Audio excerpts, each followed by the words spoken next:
Assalamualaikum warahmatullahi wabarakatuh. Bismillahirrahmanirrahim. Alhamdulillah, Allahumma salli wa sallim wa barik ala sayyidina Muhammadin wa ala alihi wa sahbihi amma ba'd. Qala al-muallif rahimahullah. Wa kaifa tad'u ila ad-dunya daruratu man laulahu lam tukhrajid dunya minal 'adami. Alhamdulillah, kita sampai pada pembahasan syair daripada kitab Sholawat Al-Burdah yang ke-34, yaitu wa kaifa tad'u ila dunya daruratu man. Bagaimana mungkin keadaan darurah yang dialami oleh seseorang yang kalau tanpa seseorang tersebut tidak mungkin dunia ini tercipta. Bagaimana mungkin darurah seperti apapun yang dialami oleh beliau yang menjadi sabab penciptaan ini menjadikan beliau menjadi butuh kepada dunia. Ya ora mungkin. Dalam bahasa yang lain, wa kaifa tad'u ila talabid dunya wal mailu ilaiha daruratu makhluqin azimin laulahu lam tukhraj hiya minal adami. Bagaimana mungkin darurat yang dialami oleh seorang makhluk yang sangat agung, yang karena beliaulah dunia ini bisa tercipta, bisa menjadikan beliau butuh, bisa menjadikan beliau tertarik kepada dunia itu sendiri. Dipun bahasaaken mangkana sababan fi khalqid dunya kaifa yahtaju ilaiha wa inna ma khuliqat li ajlihi. Siapa saja orang yang menjadi sabab terjadinya dunia ini, tidak akan mungkin orang yang menjadi sabab terjadinya dunia ini, terciptanya dunia ini, menjadi butuh kepada dunia. Mestinya terbalik, dunialah yang butuh kepada penyebab ini. Dunialah yang butuh kepada Rasulullah Sallallahu Alaihi Wasallam. Karena apa? Karena dunia ini tercipta karena beliau Sallallahu Alaihi Wasallam. Bapak Ibu yang kami muliakan, ada dua poin yang pokok daripada syair yang saya bacakan tadi. Yang pertama akan saya sampaikan menurut pandangan daripada beberapa syarah burdah yang saya bawa ini. Apa alasannya mengapa Rasulullah tidak sampai tertarik kepada dunia? Yang kedua, bagaimana kemuliaan Rasulullah Shallallahu Alaihi Wasallam yang menjadi sabab karena beliaulah Allah menciptakan dunia ini. Jadi nanti yang pertama akan saya sampaikan kira-kira arah pemikirannya seperti apa kok nganti Rasulullah tidak tertarik kepada kehidupan dunia. Selain seperti yang disampaikan oleh Imam Busiri bahwa yo jelas toh Kanjeng Nabi boten mungkin butuh karo dunia. Kenapa? Karena beliau yang mestinya dibutuhkan dunia. Karena beliau yang menjadi sabab terjadinya dunia. Yang boten mungkin beliau yang menjadi sabab kok butuh dengan yang disababkan. Alasan yang pertama tadi, yang kedua di sini ada sebuah pemahaman yang disampaikan oleh seorang ulama dari mazhab Maliki, yang beliau ini sangat cinta sama Rasulullah luar biasa, yaitu Imam Ibnul Arabi. Saya pernah membaca dari beberapa tulisan di dalam kitab dalam tuntunan manasik. Ijma'nya ulama menyatakan bahwa ziarah kepada Rasulullah itu hukumnya sunnah, kecuali diantaranya dua ulama yang mewajibkannya. Yang pertama Ibnul Arabi ini, Jadi ngukumi ziarah ring Rasulullah pada waktu haji wajib. Yang kedua adalah Abu Imran Musa bin Isa Al-Farisi. Jadi kenapa beliau mewajibkan? Ya karena saking cintanya luar biasa.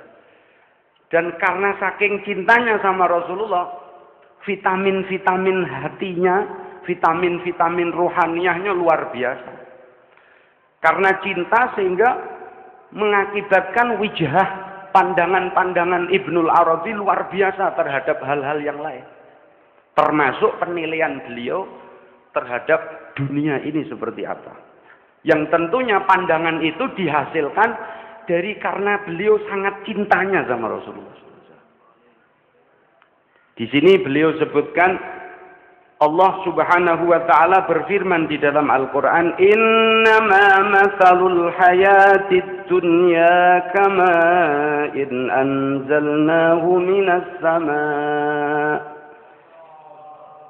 Surah Yunus ayat 24. Ono tulisane. Nah, tidak usah gumun ya. Kok ngerti dul lah iki ono tulisannya. Yunus 24. Bisa bertanya lagi? Nah. Ono tulisannya masalahnya tadi. Sampeyan rasa gumun. Nah, jadi saya tadi mengawali pembahasan tadi bahwa Ibnul Arabi bisa menilai Al-Qur'an, bisa bukan bahasa menilai, bisa mentafsiri Al-Quran dengan sangat indahnya, bisa mendapatkan asror, bisa mendapatkan ilmu-ilmu yang tersirat di dalamnya. Karena apa? Buah dari cintanya kepada Rasul Sallallahu Alaihi Wasallam. Maka untuk itu mari kita rasakan hidangan-hidangan daripada ma'anil Quran yang disampaikan oleh orang yang hatinya jazab, tertarik karena cintanya kepada Sallallahu Alaihi Wasallam. Dari ayat ini kalau diartikan sesungguhnya perumpamaan kehidupan dunia itu seperti air yang diturunkan Allah, yang kami turunkan kata Allah dari langit. Jadi kehidupan dunia itu seperti air hujan. Nah, dari ayat ini Ibnul Arabi mengatakan annal matar la yastanzilu minas sama' bihilah kadzalika dunya la tanalu illa bil qis la tunalu illa bil qasam illa bil qismi. Yang pertama beliau mengartikan apa persamaannya mengapa Allah mengatakan bahwa dunia itu seperti air hujan. Yang pertama, turunnya air hujan itu tidak atas kemauannya sendiri, tapi karena diatur oleh Allah Subhanahu wa taala. Begitu pula turunnya rizki, turunnya dunia ini, turunnya kehidupan dunia ini. Anzalallahu minas sama'i ma'an biqadar. Dalam ayat yang lain, Allah menurunkan air itu dengan perkiraan khusus, bukan asal-asalan ono banyu dibiukno, mboten. Ada alasan-alasan khusus. Ada alasan karena memang Allah merahmati, bahkan ada lil ihlak untuk menghancurkan seperti di zaman Nabi Nuh alaihissalam. Bahkan dulu di zaman Rasulullah pernah ada kejadian satu rombongan, ya Rasulullah, tempat kami gimana? Sudah berapa tahun tidak pernah hujan begini. Lalu Rasulullah ndongaake untuk turun hujan. Belum sampai orang itu pulang, tempatnya itu udahnya derese, masya Allah. Tapi ini mungkin redaksinya saya tidak begitu hafal. Terus akhirnya orang itu kembali, tapi seminggu kemudian balik melesowan dengan Rasulullah. Karena apa? Karena udahnya terus menerus sampai banjir. Akhirnya pun matur kali Rasulullah, ya Rasulullah, gimana kok malah banjir terus, akhirnya remuk kok kabeh, hancur kabeh. Akhirnya pun Rasulullah ndongaken Allahumma hawalaina wala alaina. Ya Allah, singkirno, jangan sampai hujan itu melarati ala ilil istiqlal, jangan sampai malah jadi menjadi beban bagi kita. Akhirnya pun hujannya itu saknalika langsung berpindah, minggir udane. Jadi semuanya itu terencana para hadirin. Semuanya itu terencana. Begitu pula turunnya dunia ini la tunalu illa bil qismi. Dalilipun nahnu qasamna bainahum ma'isyatahum fil hayatid dunya. Dalam kehidupan dunia ini bagiannya menurut Allah sudah kami bagi-bagi. Kaya kula ngeten niki, wis dibagi rezeki kula. Berapa nasi yang akan saya makan dari mulai lahir sampai nanti mati. Pernah tuh ada kejadian ada orang masuk rumah sakit ke ICU, tahu-tahu sadar terus ngomong, saya minta nasi padang. Wah, berarti pangani mati. Lah niki kanggone wong sing ora mudeng ya, berarti nasi padang ku mateni wong. Membunuh orang. Ora ngeten iki nek dilihat dari segi yang lain, dari segi keimanan, ora. Iku lho buktine, itu buktinya bahwa wong mati ku memang kudu ngentekno jatah nok dunyane sik. Kalau di dunianya jatahnya sudah habis, yo mati. Kalau di dunianya jatahnya belum habis, yo dikapak-kapakno ya ndak mungkin mati. Jadi pahamannya aja kok goro-goro mbok tukokno nasi padang mati. Ya ndak. Ya memang jatahe iku mau. Durung mati goro-goro durung ngentekno jatahe, gitu loh. Makane ora usah sumelang, mboten usah mumet. Wong zaman sakniki ada mumet to. Wong anak durung ngantek lahir wis mikir iki engko nek kuliah entek pira. Durung lahir mikir kuliah. Iku awale durung mikir iki engko putune pira. Lah malah mumet. Mumet ngegekno omah. Yang kedua, Ibnul Arabi menangkap faedah yang kedua dari makna ayat tersebut adalah annal matar yatanazzalu bisu'al war-raghbah wat-tadharru kadzalika dunya wa arzaquha. Begitu dunia ini air matar atau hujan itu turunnya itu di antara sebabnya adalah karena diminta. Karena ada makhluk-makhluk Allah yang bertadarru, yang DP, maka kalau sholat istisqa itu disunahkan, kalau sholat istisqa itu disunahkan imamnya atau pemimpinnya merintahno yang sholat itu diminta di lapangan. Lalu kalau datang ke sholat istisqa itu bukan hanya orang yang butuh sholat yang perlu didatangkan, tapi orang-orang tua, anak-anak kecil yang biasa menangis itu. Termasuk meleh kewan-kewan. Nah, dari situ nanti dungone istisqa fa insyaallah akan mudah diijabah. Karena apa? Karena mereka bareng-bareng ngetokno DP ini. Ya Allah. Sing gering-gering dijak. Wah, sing lemu-lemu ra usah. Sing lemu-lemu Allah kowe lemu ndek. Ngono malah ra penak. Dadi sing gering-gering ya Allah sing watuk-watukan. Ngaten. Nah, begitu pula mator itu seperti hujan itu seperti itu, dunia ya seperti itu. Di dalam bahasa Imam Al-Qurtubi, menuso niku majbulut apa? Diwatakno apa? Diparingi watak. Maunya minta sama Allah iku nek wis kecepit.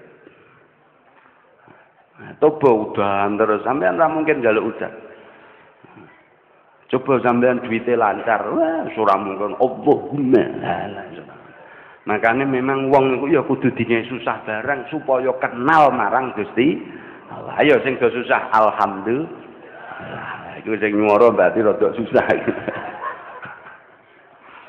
Faedah yang ketiga, annal matar fi maudhi'i sababil haya, fi maudhi'in sababul haya, wa fi maudhi'in akhar sababul khirab. Yang ketiga, Ibnul Arabi menangkap faedah dari ayat tersebut adalah persamaan antara air hujan dengan dunia adalah kalau air hujan itu di satu kondisi menjadi sabab kehidupan, tapi di kondisi yang lain menjadi sabab kerusakan. Begitu pula harta benda, kadzalikal mal huwa limustahiqihi sababut ta'ah bi infaqihi fi sabilil khair wa li ghairi mustahiqihi sababun fil halak wa tughyan bi infaqihi fi anwa'il isya. Begitu pula harta benda. Harta benda itu untuk sebagian manusia menjadi sabab keberuntungannya dia. Saya sering matur sama teman-teman. Kadang kalau kita lihat para pewaris Rasulullah, ada yang kaya, ada yang Masya Allah itu. Kadang kita banyak yang cemburu. Gini apa toh yo? Pak Yai ko, Habib iko kok kaya-kaya, kok begini. Saya sering untuk medot pikiran seperti itu, tak walik. Kalau kalian ingin tahu hikmah mengapa mereka itu dibuat kaya, pertanyaannya, gimana kalau umpomo yang kaya itu diwalik ganti Anda yang kaya, tapi mereka yang tidak? Kira-kira be? Yang terjadi adalah kerusakan. Karena mereka sebelum dibuat kaya oleh Allah sudah dipersiapkan. Wis ngerti ngilmune dadi wong sugih. Lah nek awake dhewe sing bangsa meri-meri iku pawakan ora pati ndek ilmune wong sugih. Nggih no, Lur. Nah, makane sing ora pati sugih kaya kula barang ya wis alhamdulillah sing husnudzon karo Gusti Allah. Memang awake dhewe iki durung duwe ilmune sugih lho, Mas. Aku umpama sugih ku HP kula 8. Saking sugihe wae wah sak kula tak nge HP, akik kula 10. Saking sugih ora. Gara-gara potongane ora ngerti sugih. Ora ngerti sedekah, ora ngerti mentingno wong, ora ngerti mikirke. Ya, ngoten. Jadi kita jangan sampai ngotak-atik urusane Gusti Allah. Da'il i'tiraf famal amru laka. Faman khadha lujjata bahrin halak. Jadi ojo nentang marang keputusane pangeran. Isane husnudzon mawon. Kenapa toh saya kok belum dibuat kaya? Anjen durung wayahe. Durung duwe ilmune. Ngoten mawon.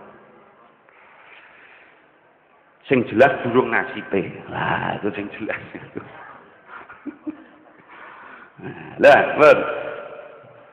yang keempat, annal matar idza nazala bi qadril hajah nafa'a wa in nazala aktsara min al hajah darra kadzalikal mal. Air hujan itu seperti halnya kehidupan di dunia. Ditangkap oleh Ibnul Arabi bahwa air hujan itu kalau turunnya menurut kebutuhan maka akan memberi manfaat. Tapi kalau turunnya terlalu banyak akan menimbulkan maldharat. Otomatis ya. Karena air hujan itu kalau sedikit tentu segerlah hasilnya. Tapi terlalu udan terus akhirnya banjir. Begitu pula kehidupan dunia. Dari hal-hal yang disebutkan oleh Ibnul Arabi tadi, betapa tidak begitu pentingnya kehidupan dunia ini untuk kita menjadi tertarik. Lah terus gimana? Ya diserahno ring Gusti Allah saja. Atini ma ataita bihi min ibadika sholihin. Ya Allah, berikanlah kepada kami, kepadaku apa-apa saja yang Engkau berikan kepada orang-orang soleh.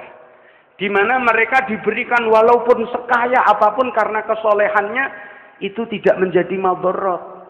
Jadi sabab daripada pemikiran Ibnul Arabi ini yang tentu mewarisi pemikiran Rasulullah bahwa intinya dunia itu tidak begitu penting banget. Maka sedarurat apapun kehidupan Rasulullah, dunia ini tidak begitu menjadi hal yang perlu Rasulullah. Jaluk perlu Rasulullah minta terlalu banyak. Apalagi ketika Rasulullah ditanya, ya Rasulullah jenengan kepengin mboten jikalau ini gunung menjadi emas. Rasulullah tahu ini kadarnya kalau fauqal hajah dharra. Kalau melebihi hajat akan menjadi madharat, akan menjadi masalah. Maka Rasulullah tidak mau. Nah, niki begitu pula yang diwarisi oleh Sidi Syekh Junaid Al-Baghdadi tentang wijah dari Rasulullah.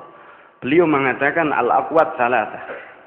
Sesuatu yang menguatkan diri tubuh manusia itu ada 3. Yang pertama qutun bit-ta'am wa huwa mulidun lil a'rad. Yang pertama dikatakan oleh Sidi Syekh Junaid Al-Baghdadi bahwa sesuatu yang bisa mengokohkan, menguatkan tubuh manusia diantaranya adalah makanan. Tapi kalau makanan itu bukan menjadi manusia terus warak, terus kuat, terus berhenti berharap, tidak.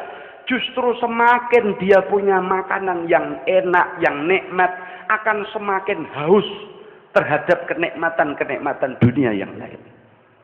Jadi akhirnya orang-orang soleh itu memandang dunia niku yo hakoroh. Sebab nyatane dunia itu tidak akan pernah menjadikan orang itu puas. Sampai digambarkan Rasulullah, sampai nanti ketika sudah mulutnya itu ditembel sama lemah, sama apa? Sama siti itu lemah. Lemah itu bahasa Indonesia apa? Tanah. Wow. Saya biasa di Inggris jadi enggak biasa. Ya, yang terakhir tentang tentang bahwa Rasulullah tadi kenapa tidak tertarik pada dunia walaupun darurah kehidupannya tadi sudah saya sampaikan. Yang kedua, Rasulullah disebutkan sebagai asal dari semua kejadian yang ada di muka bumi ini. Disarikan di dalam syarah burdah ini, ya khaira man tufinat fit turbi a'zumuhu fatada min tibihinna al-qa'u wal akamu anta ar-rasulul ladzi turja syafa'atuhu inda sirati idza ma zallatil qidamu لولاك ما خلقت شمس ولا قمر ولا نجوم ولا لوح ولا قلم نفس الفداء لقبر أنت ساكنه فيه العفاف وفيه الجود والكرم. Ini pernah disampaikan oleh para sahabat, dinukil di dalam beberapa tafsir seperti Ibnu Katsir, tafsirnya Imam Al-Qurtubi.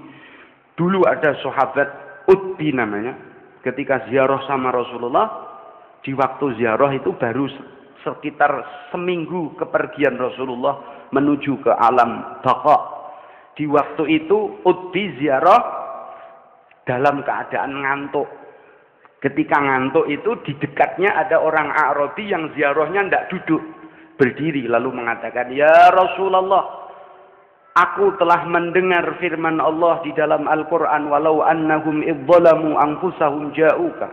Wahai andaikan mereka yang zalim kepada mereka dirinya sendiri, yaitu dengan berbuat maksiat, mau mendatangimu Muhammad, lalu ketika berziarah kepadamu mereka meminta ampun kepada Allah dan Rasul pun memintakan ampun untuk orang itu, tentu diampuni dosanya. Lawajadullah tawwabar rahimah.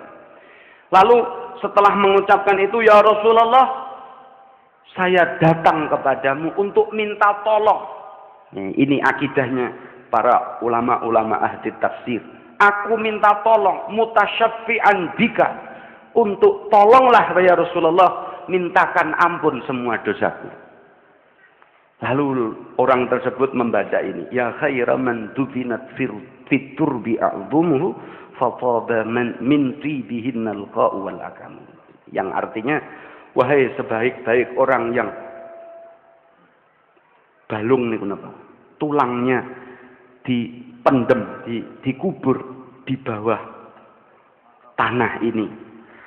Karena wanginya a'zum tadi, karena wanginya balung yang manggon nong jero kono lah. Di dalam lemah itulah kiwa tengene kene iki kuwabi dadi wangi. Engkau adalah seorang rasul yang diharap syafaatnya ketika umatmu ada di dalam sirat, di mana kaki-kaki terpleset di sirat tersebut. Kalau tidak karenamu ya Rasulullah, ma khuliqat syamsun wala qamarun, langit tidak tercipta, rembulan tidak tercipta, bintang tidak tercipta, lauhil mahfuz tidak tercipta, kolam tidak tercipta. Aku ya Rasulullah akan menjadi fidak, akan menjadi tebusan kepada kuburan di mana engkau menempatinya. Seolah-olah orang ini berkata, ya Rasulullah, daripada yang ngawori jenengan, daripada yang bertempat bersama panjenengan itu hanyalah tanah-tanah itu ya Rasulullah, saya saja ya Rasulullah. Karena apa? Karena fihil afaf wa fihil jud wal karam. Karena kalau bersama denganmu ya Rasulullah, Di situ ada rasa afaf, pengrekso, ada kemuliaan ilahiyah, ada jud, ada pemberian ilahiyah, ada karom, kemuliaan ilahiyah yang seolah-olah aku mawon sing oleh niku ya Rasulullah daripada tanah itu. Jadi cemburu terhadap tanah yang bertempat bersama Rasulullah sallallahu alaihi wasallam. Ya daripada itu, ya tidak mungkin Rasulullah jadi butuh dunia karena Rasulullah menjadi sabab terciptanya semua ciptaan ini. Nah, mugi-mugi kita bisa memaknai hal tersebut dan mugi-mugi kita dados derek Rasulullah dunia akhirat, kumpul Rasulullah dunia akhirat ila angkar wa izzati wa jalali ma khalaqtu dunya wa ahlaha wal jannata wa ahlaha illa li'u'arrifahum karamataka wa manzilataka indi. Wahai Rasulullah, kata Allah Subhanahu wa taala di dalam hadis qudsi, demi kemuliaanku engkau tidak aku ciptakan wahai Muhammad kecuali hanya untuk memberitahu kepada mereka, mengenalkan kepada mereka tentang kemuliaanmu, pangkatmu di sisiku. Jadi Kanjeng Nabi niku ndamel donya sak isine termasuk kula sampeyan niku kanggo Gusti Allah. Aku duwe makhluk sing tak cintai banget iki lho jenenge Muhammad. Ini Muhammad. Lah seolah-olah seperti itu. Jadi kalau kita yang tidak tahu dan tidak menyadari ya ngapunten. Itu termasuk kita kegolong tiyang sing napa istilahipun mboten katut dikarepake Gusti Allah ngenal tentang manzilah pangkat Rasulullah sallallahu alaihi wasallam yang ingin disampaikan kepada kita. Dan alhamdulillah kita menyadari itu dan alhamdulillah kita menjadi umat Rasul sallallahu alaihi wasallam. Sedaya lepat nyuwun ngapunten. Assalamualaikum warahmatullahi wabarakatuh.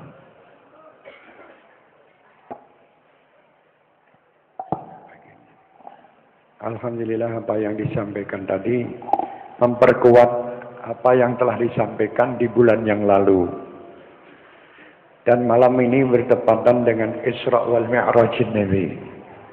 Memperkuat pula kecintaan kita kepada Nabi Muhammad sallallahu alaihi wasallam. Memang Rasulullah dicipta